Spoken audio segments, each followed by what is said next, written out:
Kamusta po mga kapatid? Talagang itong ating kumustahan ay humaba ng humaba.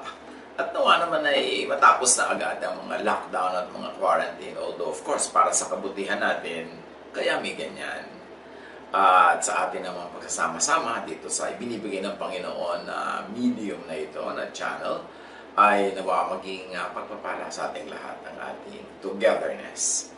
Paalala sa mga kapatiran natin na tumugon sa ating panawagan na tumulong sa mga kapitbahay, sa mga communities nila, lalo dun sa mga sobrang naapektuhan at halos ay walang makain. Salamat sa kabutihang loob ninyo at ikinagwagal ako yan. Para sa akin, napaka-fruitful at napaka-spirit-led ng ating church. Pagka ang mga ating kapatiran ay gumagawa ng kabutihan, kabaitan sa kapwa. This is the best statement of faith that we can ever make before God and before the world. Yung tayo ay nagiging mabait, mabuti, matulungin.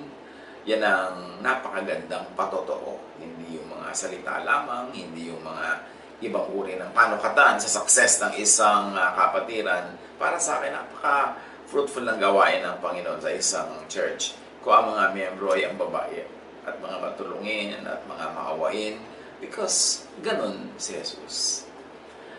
Sa ganito mga panahon na nate-threaten kuminsan ang ating way of life, even life itself, magandang i-review kung ano nga ba talaga yung buhay, bakit nga ba may buhay, at anong pwede nating gawin habang napapahiram tayo ng buhay.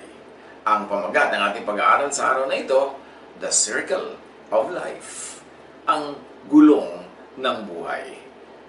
Napaka-importanting clear sa atin kung ano yon. Para nasa ang bahagi man tayo ng ikot ng buhay, ng gulong na ito, ay makinabang tayo at maging kapakipakinabang din tayo sa mga gawain ng Panginoon. From God, people get born and people get into the world. Doon ang beginning ng ating earthly life. Galing sa Diyos, isisilang tayo dito sa mundong ito. Lingid sa atin yung mga detalye kung saan tayo galing.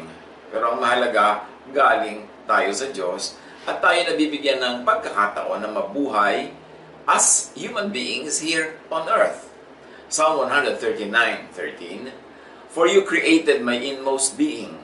You knit me together in my mother's womb. Poetic language, pero pwede mo rin itong gawing very scientific. Pwede mo itong gamitin na napakahalagang insight. At kitang-kita natin na malalim ang insight nung sumulat ng awit na ito tungkol sa pinanggalingan ng buhay. Ikaw daw ang lumikha sa akin, saka huli-huli at kaliit-liit ang himay-himay ng aking pagkatao. Ako'y binuo mo sa sinapupunan ng aking ina. But of course, yung sinapupunan na yun can be physical and it can be that other world where our spirit came from. Pero ang mahalaga, alam kung saan tayo nang galing tayo sa Diyos. Psalm 22:9, Yet you brought me out of the womb, you made me trust in you, even at my mother's breast. So, pagkalabas daw natin sa sinapupunan ng ating ina, ay meron naman tayong breast ng ating mga nanay na naging source of life, naging extension ng buhay, na galing dun sa loob ng kanyang sinapupunan. Palabas, we are dealing still with the same person, and many people are privileged to do that. Meron naman mga iba na iba ang paraan kung paano sila na-sustain. Still, behind all that, and behind all the human instruments, is our God, our Father in heaven, who is the source of our life. O, naipanganak ka na. Ano ngayon ang next purpose ng buhay? People survive. Kailangan makalampas ka dun sa stage ng buhay na napaka-dependent mo sa alaga ng iba. Psalm 3:5, I lie down and sleep, I wake again, because the Lord sustains me. Sa pagtulog, sa pagising, sa pagtulog muli, ang Panginoon ang siyang nag-iingat at nagbibigay sa atin ng patuloy na kakayanan para mabuhay. Job 10:12, You gave me life and showed me kindness, and in your providence watched over my spirit. Kinikilala na ang pag-iingat lang ng Panginoon ang nakapagpahaba ng buhay natin from infancy to childhood and probably to adulthood. Psalm 119:40, How I long for your precepts. In your righteousness, preserve my life. Na yung righteousness daw ng Panginoon ang nag-preserve sa ating buhay. At ano yun? Na yung righteousness niya, kasama doon yung natural law. Kasama doon yung design ng Panginoon sa buhay natin, buhay ng mga halaman, buhay ng mga hayop, buhay ng planeta, na lahat ng yan ay designed to sustain our life.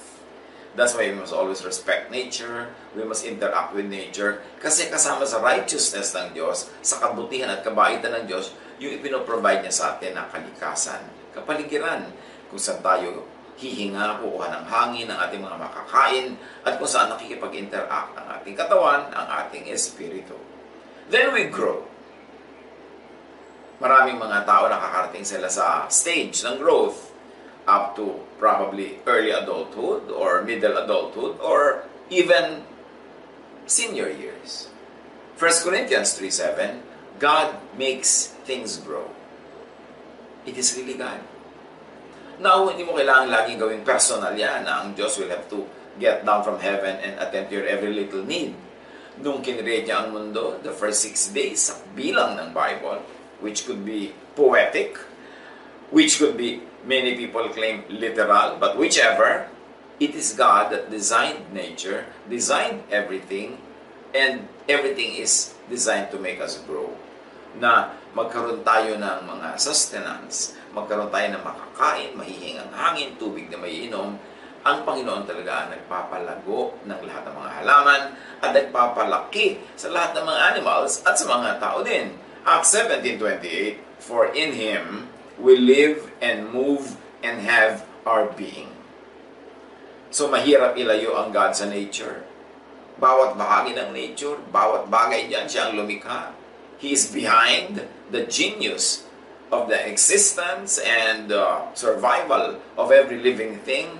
Kaya parang katpara na ang Panginoon na parang kumbaga swimming pool, nakalubog tayo doon tayo lumalangoy, doon tayo nabubuhay, doon tayo kumikilos, at ang lahat ng yan, likha, bigay ng Diyos. Psalm 25 verse 5, guide me in your truth and teach me, for you are God, my Savior, and my hope is in you all day long. Walang saglit, walang panahon na tayo'y nawawaglit sa paningin ng Diyos. Na siya ang ating kasama, siya ang ating tagapagtanggol, siya ang ating tagapag-ingat. But remember this, God has placed and embedded in nature and in natural law all the protective measures that are supposed to prolong our life. Kaya, dapat alamin natin, hindi ka umaalis ng shelter kung dangerous sa labas. Hindi ka nagtatanim sa hindi panahon kasi hindi yun bubunga. Lahat inilalagay mo sa oras, inilalagay mo sa tama ang iyong method, at dapat alam mo kung paano kumikilos ang kalikasan para ikaw ay makipagtalastasan, makipag-cooperate, so that you inhale oxygen and you exhale carbon dioxide, which the plant inhales and the plant in turn exhales oxygen. Nakikipag-interact tayo sa ating paligid. At pagka sinabi na ang hope natin ay ang sa Diyos all day long, hindi natin kailangan minuminuto, oras-oras ay umungot sa Kanya ng ganito, humingi ng ganon, at magpaligtas mula sa ganitong mga kapahamakan. Dapat alamin natin how nature works, makibagay tayo, at sa gayon, hindi natin kailangan lagi ng miracle to survive. Dahil pag ino-observe natin ang natural law, ginagamit natin ang knowledge and wisdom, naturally, yung buhay natin makukumpleto yung cycle hanggang makutapos ito according to the design of the Maker. Kaya yung mga iba naman na hindi nila pinag-aaralan ng mga panahon, hindi sila nakikisabay sa rhythm ng weather, sa rhythm ng nature, lagi nalang mali. They take missteps, lagi naiipit, nahuhulog, natutumba, papaligtas sa Diyos. Lagi nalang humihingi ng exemption from natural law, lagi nalang humihingi ng rescue, samantalang dapat tayo na ang nag-o-observe ng lahat ng tamang gawin para nang sa gayon lagi tayong ligtas dahil nakatakda naman ng lahat. Alam naman natin kung kailan ang tag-ulan, kung kailan ang taglamig. Alam natin sa ibang mga bayan na may snow, kung kailan mag-snow, more or less. So, naibabagay mo yung activity mo sa ganung mga panahon. Hindi yung tag-ulan, magpaplano ka ng garden wedding. Pagkatapos, pray ka ng pray na huwag umulan sa wedding mo. Nakakapagod naman yun. Kasi papagurin mo yung sarili mo kape-pray, papagurin mo yung ibang nagpe-pray. At ba't ka uungot-ungot sa Diyos na huwag magpaulan? Kung tagulan, i-reschedule mo na lang yung event mo, makibagay ka sa nature. Para hindi ka lagi nakikipagyera, nakikipaglabanan sa nature, magiging stressful ang iyong buhay. Ganon din yung mga tao na dapat alam mo yung aptitude, alam mo yung talent, alam mo yung mga inborn giftings, para yung gagawin mong trabaho, yung gagawin mong pag-aaral, yung gagawin mong career bagay, kung anong binigay sa iyo ng Diyos na mga katangian at mga strength. Hindi ka naman talaga magaling sa math, pipilit mo maging engineer. Every day ng iyong student life, hirap na hirap ka, struggle ka ng struggle, dasal ka tuloy ng dasal for a miracle, tuwing may exam. Pagkatapos, pag tatrabaho ka na hirap ka. You struggle kasi wala ka sa tamang lugar. Pati mga halaman nga dapat nasa tamang lugar. Kailangan mo magtatanim ka ng cactus doon sa tubigan.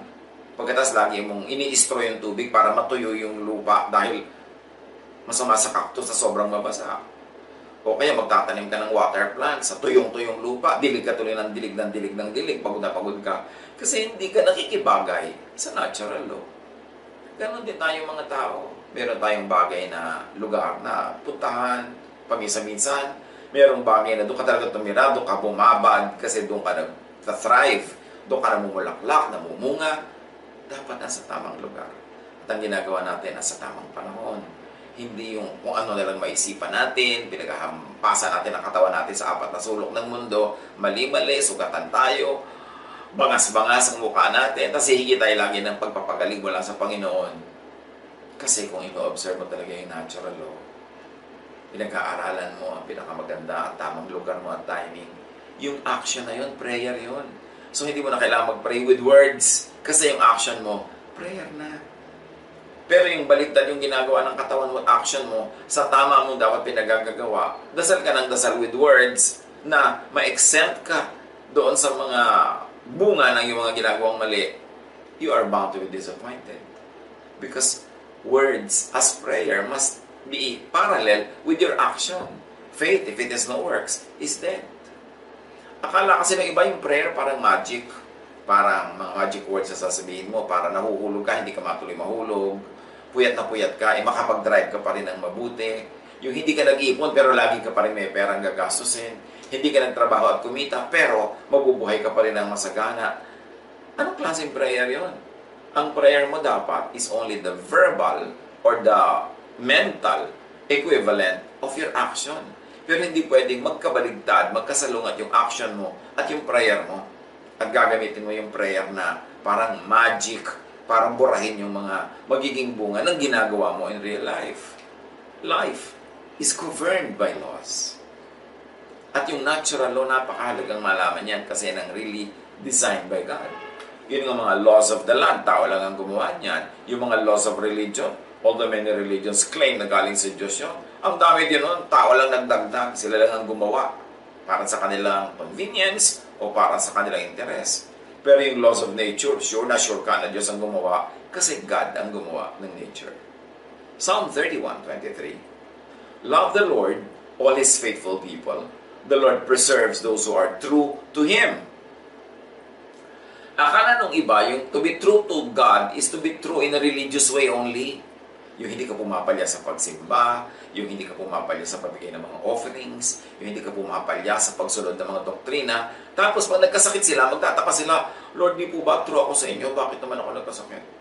O kaya pag hindi nagsaksid ang negosyo nila, magtataka sila, di po ba true kami sa inyo? Kumakanta kami sa choir, nagtuturo kami sa Sunday school, ba't naman nag-fail pa yung negosyo namin? But to be true to God doesn't always limit the truthfulness to God in religious terms. Dapat true ka to God by obeying and being truthful to the laws of nature. Like, magne-negosyo ka. Dadasal ka, good. Pero kung nagdasal ka lang, wala kang ibang ginawa, baka maraming spaces for failure. Dapat meron kang feasibility study. Dapat suriin mo kung sino ang kakasosyo mo, ano bang karakter niya, paano ba siya magtrabaho, para ma-maximize mo yung success ng gagawin mong project. Hindi pwedeng verbally magdadasal ka lang, kaya sabi ni Jesus, huwag kayong dasal ng dasal na puro salita ang ginagamit nyo, ang dami-dami nyo salita para kayong mga hindi believers. So ano ngayon na ipagpe-pray natin? Yung action natin, prayer yan. Gusto mo mag-succeed sa farming? Pag-aralan mo ang mga laws of agriculture, i-analyze mo yung soil, yung chemistry ng pagtataniman mo, kung anong bagay na itanim doon, tingnan mo yung terrain, siya ba ay plain, siya ba ay bulubundukin, anong bagay na itanim dyan. Hindi tanim ka lang ng tanim, tapos dadaanin mo sa dasal, naman mo ngayong itatanim mo. Kasi nga, yung dasal should only be the mental or verbal equivalent of your action. Magkatugma dapat yun. At yun ang ibig sabihin ng to be true to God. To be true to His gifting. Ang ibinigay niya sa iyo, halimbawa, ang gift is this kind of skill. Doon ka magtrabaho, yun ang gawin mong vocation. That is truthfulness to God. Kung ano ang tunay niya ibinigay sa iyong pagkatao, ano ibinigay niya sa iyong kakayanan, maging tapat ka doon, huwag kang magpanggap na iba ka. Don't try to be someone else. That means to being true to God. At pagka ginagawa natin ang ganyan, we maximize our potential for fruitfulness. Psalm 36:6. Your righteousness is like the highest mountains, your justice like the great deep. You, Lord, preserve both people and animals. So you see, may interaction.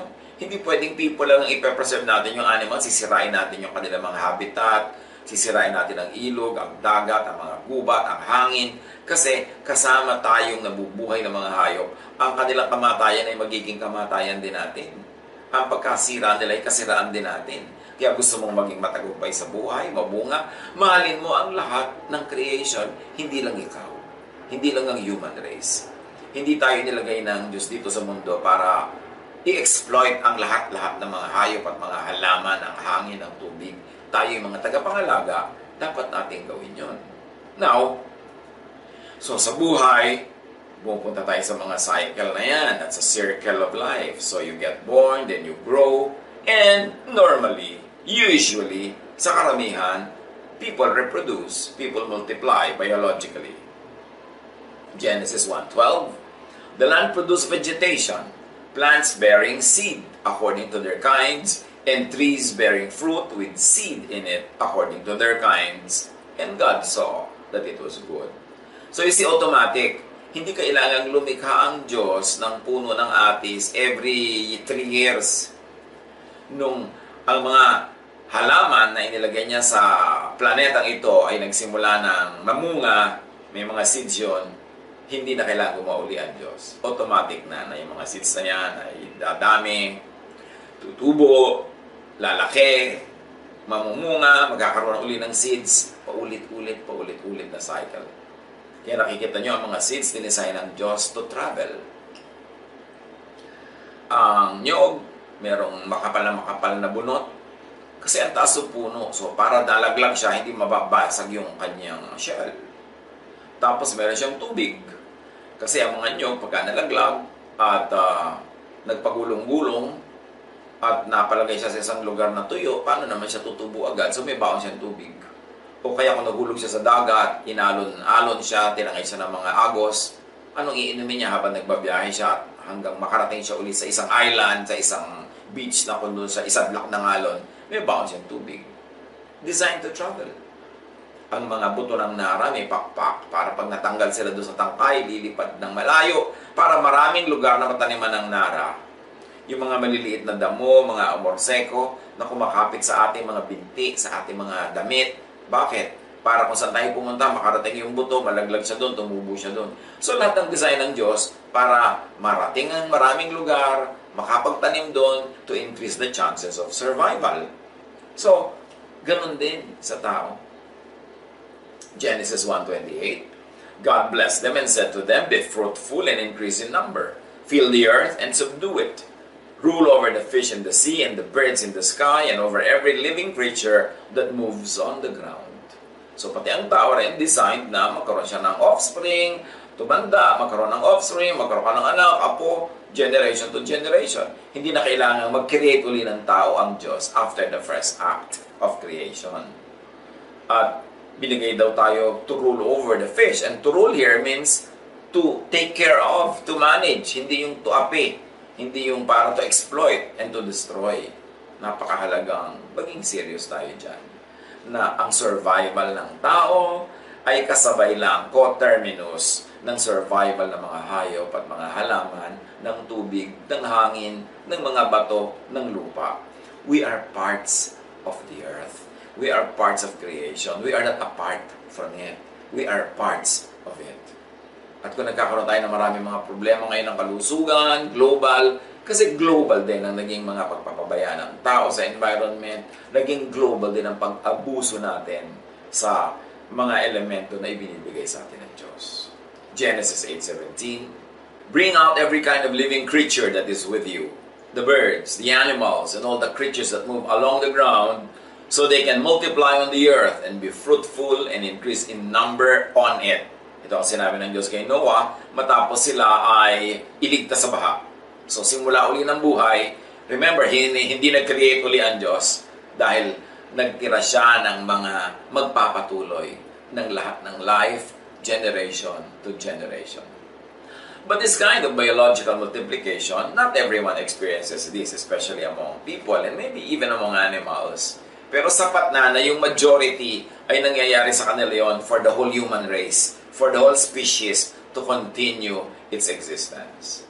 And then matapos yan, you get born, you grow, you multiply, or many others multiply for the sake of your own race or species. What do?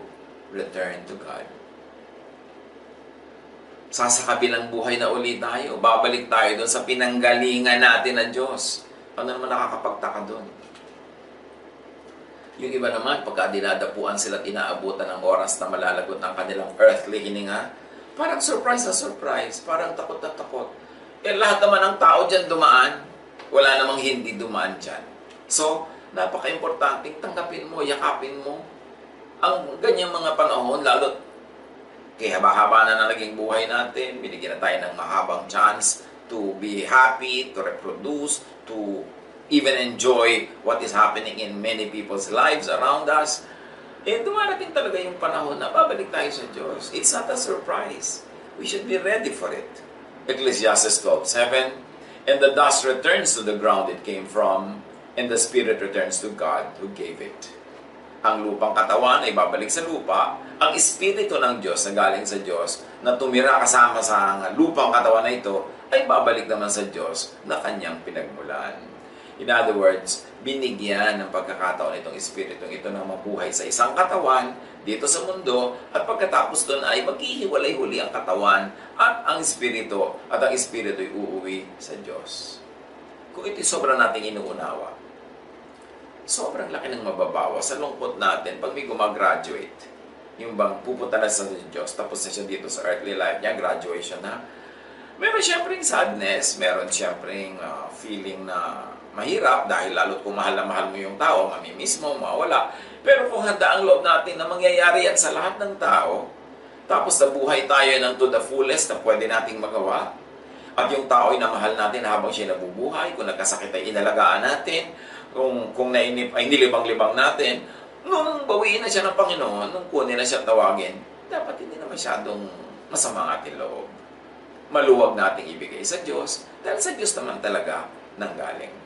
Ecclesiastes 5:15, everyone comes naked from their mother's womb, and as everyone comes, so they depart. You also come back to God naked. You leave the earth naked. Spiritually speaking, kasi iba naman inililibing may kasamang damit. Pero hindi naman sila yun yung spirito nila umalis na, katawan na lang yung inililibing. Isa pa yan na nais kong laging bigyan ng diin mga kapatid. Pag may mga mahal tayo sa buhay na inililibing o kaya may ibang form ng paglilibing sa kanila, ng pag-aalaga sa kanilang naiwang mga labi, huwag tayong sobrang magsentimiento o kasi tinitingnan natin yung katawan, nasa loob halimbawa ng coffin, tapos ilulubog sa lupa o ipapasok sa nicho o yung iba dinadala sa crematorium. Ang lungkot-lungkot natin kasi iniisip natin sila yun. Akala mo yung lola mo, yung nanay mo, yung inililibing, yung mahal mo sa buhay, yung inilalagay sa nicho. No, katawan na lang nila yun. Yung talagang totoong sila, yung espiritu nila, wala na doon. So, huwag kang masyadong ma-attach dun sa body na inililibing o kaya kina-cremate, kaya lumalaki, tumitindi ang lungkot eh. Hindi na siya yun. Wala na siya doon. Parang yung si Jesus sa pinuntahan yung libingan niya nila Maria Magdalena, sabi ng anghel, He is risen, He is not here. So pwede mo rin masabi sa katawan ng yung mahal sa buhay na inililibing, well, He is not there anymore because He has risen. The Spirit has returned to God. Napakahalaga para hindi tayo sobrang malungkot. At hindi lang yung pampakonsuelo, yan ay totoo. Enjoy each and every stage of life. Enjoy each and every step of the way. Anong ibig sabihin natin? Kung bata ka, enjoy mo yung kabataan. Pero ang pag-enjoy naman ng kabataan, usually nasa power yan ng mga magulang, ng mga lolo't lola, mga tiyo-tiya, ng mga guardians. So, ang kausap natin dito yung mga nag-aalaga ng mga bata. Yung may kapangyarihan and authority over children. Let children enjoy their childhood. Kasi hindi na sila magiging bata muli. Ang nangyayari tuloy, pagka hindi nila na-enjoy yung childhood nila, pagtanda, doon nagbabata-bataan. Kasi hindi nila na-enjoy yung kanilang kabataan. Let children be children. Huwag natin silang sobrang bigyan ng mga pressures para mag-excel, para maging number 1, para laging maging honor pupil. Kasi kung hindi likas sa kanila yon at pinipilit mo lang, hindi sila mag-enjoy. And once they pass through childhood, hindi na sila babalik doon, you have stolen the childhood from the child. So let children enjoy their childhood. Of course, we prepare them for life. Tinuturuan natin ng mga skills, tinuturuan natin mga responsibilities, binibigyan natin ng mga chores, pero give them enough time and enough birth, enough space to be children. To be childlike. Huwag natin expectin na sila ay mature. Sila ay magmamature. At hindi sila old. They have all the time to be old, but allow them to be children. Kung minsan we are so hard on our children, we want them to be perfect, we want them to achieve, we want them to always accelerate in whatever they do. But what happens when you accelerate from childhood? Nawala na yung childhood mo. So, let children be children. Ecclesiastes 9:9. Enjoy life with your wife, whom you love, all the days of this meaningless life that God has given you under the sun. All your meaningless days. For this is your lot in life and in your toilsome labor under the sun. So kung meron kang wife or husband, may partner ka sa buhay, enjoy life with your partner. Hindi yung you torture life for yourself and for your partner. Yung may partner ka na, wala pa kayong ginawa kundi mag-away. Wala pa kayong ginawa kundi magsiraan sa isa't isa. May partner ka na nga, nagpapataasan pa kayo ng pride, nagtitikisan pa kayo dyan, sinisira niyo yung buhay niyo. Sayang. Bawat araw, linggo, buwan, taon na hindi kayo enjoy, kayo nalugi kasi hindi nababalik ang panahon na yon. So, do your best to enjoy life with your wife, with your husband, ganon din with your parents. Kung nandiyan pa yung mga parents nyo, enjoy nyo na sila because kung masusunod ang rule of biology, mauuna silang gumraduate, darating yung time, wala na rin sila dyan. So, kung kailan wala na, tsaka nyo pahanapin. Dapat habang nandyan, enjoy with them. Make them enjoy you also. Ganon din naman yung mga magkakapatid. Hindi naman kayo lagi magkakasama sa bahay Normally, mag-aasa-asawa kayo, magkakanya-kanyang buhay at bahay. So habang mga binata at dalaga kayo, mga bata magkakasama, enjoy each other. Hindi yung kayo lang yung magkakapatid, kayo pa yung mag-aaway. Kayo pa yung magsisiraan, kayo pa yung magpapahirap sa isa't isa. What's the point? Sayang ang buhay. Sayang ang oras na hindi na babalik. Pagka ito ay lived in bitterness, lived in anger, in hatred, it's a waste. Because yun ang buhay. Isang circle, isang cycle, tapos na. Bawat araw na hindi ka nag-enjoy, hindi ka na-enjoy ng iba, sayang. So, enjoy. 1 Chronicles 29:28. He died at a good old age, having enjoyed long life, wealth, and honor. His son Solomon succeeded him as a king. Ang pinag-uusapan si David.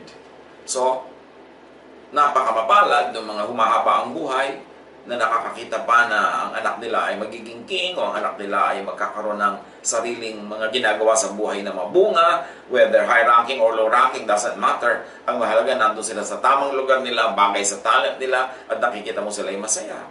Tapos nakakita ka pa halimbawa ng mga apo, kaapo-apuhan, napaka-privilege ng ganong life. So, celebrate that life. Do not complain. At kung may mga matatanda sa buhay natin, enjoy natin sila, pag-enjoy natin sila kasi hindi naman sila laging nandyan. Napakahalaga. Ngayon, sa Job 33:28, sabi ni Job, God has delivered me from going down to the pit, and I shall live to enjoy the light of life. Well, marami tayong dinagdadaanan, yung sinutukoy ni Job na pit na yan, hukay na yan, na nahulog siya dyan, napakarami niyang pagdurusa, pero nakaahon din naman, iniahon din siya ng Diyos, nakabawi din, sumaya din ang buhay niya bago siya mabawian ng hininga. Kaya kung tayo dumadaan sa pit, dumadaan tayo sa mga pagsubok, dumadaan tayo sa mga hirap, huwag niyong isipin na permanent yan. Lilipas din yan kasi wala namang permanent eh. Lahat lumilipas. Nothing is permanent. Not sadness, not happiness, not wealth, not poverty, not health, not illness. Kasi gumugulong ang gulong ng buhay. Ecclesiastes 7:14. When times are good, be happy. But when times are bad, consider this. God has made the one as well as the other. Therefore, no one can discover anything about their future. Paano ka daw mag-i-enjoy sa buhay? Well, pagka-enjoyable ang panahon, enjoyin mo. Pagka hindi enjoyable, di huwag ka mag-enjoy, huwag mong pilitin. Kasi, sabi ng Ecclesiastes, enjoyable man o hindi enjoyable ang nangyayari, sa Diyos pa rin yan ang galing, alam pa rin yan ng Diyos, pinayagan pa rin ng Diyos na dumating sa buhay mo. Therefore, kasama yan sa tunay na buhay. Huwag ka makipaglabanan. Yung enjoyable yung panahon, nagiging killjoy ka dyan, nagiging naninira ka ng happiness ng iba, naninimangot ka, may party, may kasiyahan. Tapos kung kailan naman merong kalungkutan, doon mo pinipilit na magpakasaya-saya, baligtad. So, sumabay ka lang. Sabi nga nila, flow ka lang. Yung join ka lang para hindi maraming contentions, hindi maraming stress. At lahat ng panahon na dumarating, sabi ni Ecclesiastes, bigayan ng Diyos. Ngayon, yung bigay na yan, hindi ibig sabihin laging willful and personal na binigay. Halimbawa, mayroong mga kumakalat na sakit. Halimbawa, may mga problema. Bigay ba niya ng Diyos? Yes. But the point is this, hindi yan ibinibigay na bibigyan kita ng problema, bibigyan kita ng sakit. No. Everything is encoded in natural law. So pagka may binrake tayo ng mga natural laws, ang nagiging bunga, nagkakaproblema tayo, nagkakasakit tayo, in a manner of speaking, bigay din yun ng Diyos. Pero hindi niya sinadyang ibigay sa'yo. Nakaprogram yun doon na pag may ginawa kang P, ang lalabas Q. If P, then Q. Pag nagpabaya ka sa kalusugan mo, ang mangyayari, magkakasakit ka. So bigay ba ng Diyos yung sakit? Yes, in a manner of speaking, because it is encoded in nature. But God does not have to decide from heaven, get down from His throne, and personally give you a disease. At kung ikaw ay gagaling dyan, hindi mo rin kailangan isipin na God will get down from His throne at pagalingin ka niya specifically, personally. Kasi iinom ka ng gamot, palalakasin mo ang iyong immune system, tatanggalin mo yung stress ng iyong isip para ka ma-relax, lumakas ang iyong katawan, then gagaling ka. Yung kagalingan ba galing sa Diyos? Yes. Pero hindi niya kailangan i-deliver sa iyo personally on a tray. Pag ginawa mo ang pagsunod sa kanyang natural law na nilikha na niya nung una pang nilikha ang daigdig, then lahat ng yan masasabi natin, yes, galing nga sa Diyos.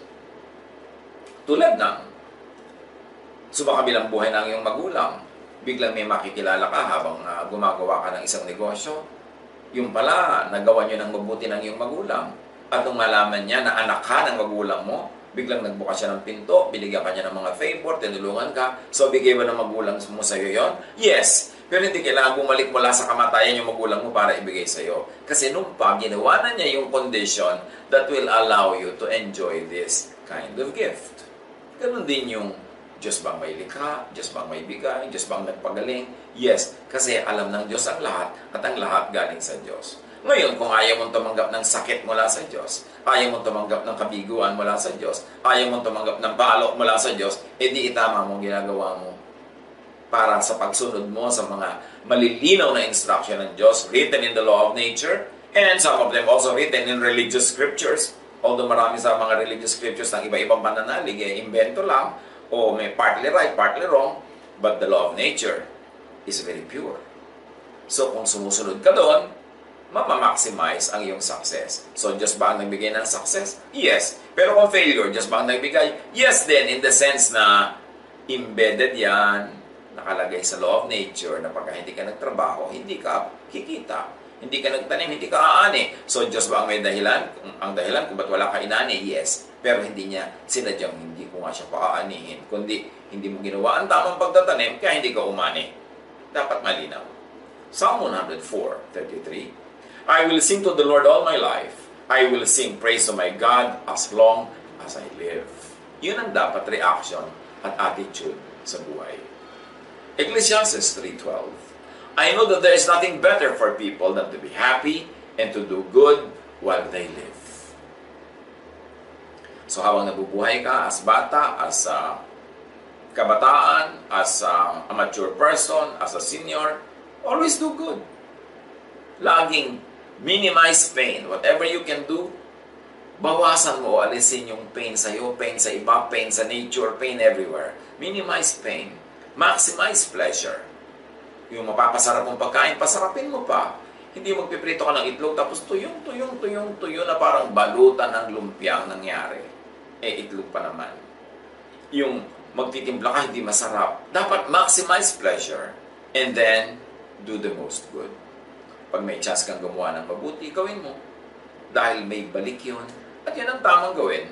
At napatunayan pa ng science na pag gumagawa ka ng mabuti, nagkakaroon ka talaga ng good feeling. At yung good feeling na yun, nagre-release ng mga chemicals into your body that is helpful. So it's good for your health to do good. Ecclesiastes 5:19. Moreover, when God gives someone wealth and possessions and the ability to enjoy them, to accept their lot and be happy in their toil, this is a gift of God. Huwag mag-guilty kung binibigyan ka ng Diyos sa mga blessing. Kung sa iyong honest labor, pinayaman ka, huwag mag-guilty. Yung masarap ang pagkain mo, huwag mag-guilty.